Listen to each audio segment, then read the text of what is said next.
Indian cinema దగ్గర దాదాపు ఇప్పుడు అన్ని జోనర్ సినిమాలు కూడా టచ్ చేశారు.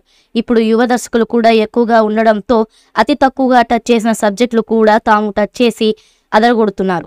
అయితే ఇండియన్ సినిమా దగ్గర చాలా తక్కువగా టచ్ చేసి తెలుగు సినిమాల్లో అసలు ముట్టుకోని జానర్ ఏదన్నా ఉంది అంటే అది సూపర్ హీరో జానర్ అని చెప్పాలి. కాగా ఇది చాలా డిఫికల్ట్ సబ్జెక్ట్ కావడం, ఇండియన్ సినిమా దగ్గర హిట్ రేట్ కూడా చాలా తక్కువే ఉండడంతో పలువురు నిర్మాతలు కూడా చేసేందుకు సాహసం చేయలేదు. కానీ మన తెలుగు నుంచి వచ్చిన మొదటి సూపర్ హీరో చిత్రం హనుమాన్ అన్ని అపోహలు బ్రేక్ చేసి ఒక సంచలన విజయాన్ని నమోదు చేసింది. కొడితే ఒక దెబ్బకి యంగ్ హీరో తేజ సజ్జా ఇంకా దర్శకులు ప్రశాంత్ వర్మలు బాక్సాఫీస్ దగ్గర 300 కోట్ల క్లబ్లో చేరిపోయారు. ఇంతలా సెన్సేషన్ని ఈ సినిమా రేపగా ఈ సూపర్ హీరో సినిమాల్లో బిగ్గెస్ట్ హైలైట్ హనుమాన్ ఫ్యాక్టరీ అని తెలిసింది. ఈ పాత్రకి అయితే అప్పుడు జనరేట్ అయిన సక్సెస్ అంతా ఇంత కాదు.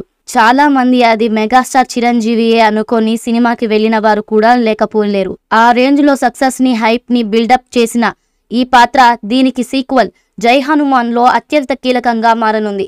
ఈ భారీ చిత్రంలో ఆ పవర్ఫుల్ రోల్ ని ఎవరు చేస్తే బాగుంటుంది అనే ప్రశ్నకి స్వయంగా ఆ సినిమా నిర్మాతే సమాధానమిచ్చారు. నిర్మాత చైతన్య తాజాగా మాట్లాడుతూ అసలు హనుమంతుని పాత్రలో రామ్ చరణ్ గారు చేస్తే చాలా బాగుంటుంది అని తెలిపారు. అంతేకాకుండా అదే పాత్రలో మెగాస్టార్ చిరంజీవి గారు అయినా కూడా పర్ఫెక్ట్గా సరిపోతారు అని తెలిపారు. దీంతో ఈ బ్రహ్మాండంలో మెగా హీరోస్లో ఎవరికి భాగమయ్యే అవకాశాలు ఇప్పుడు మెండుగా కనిపిస్తున్నాయి.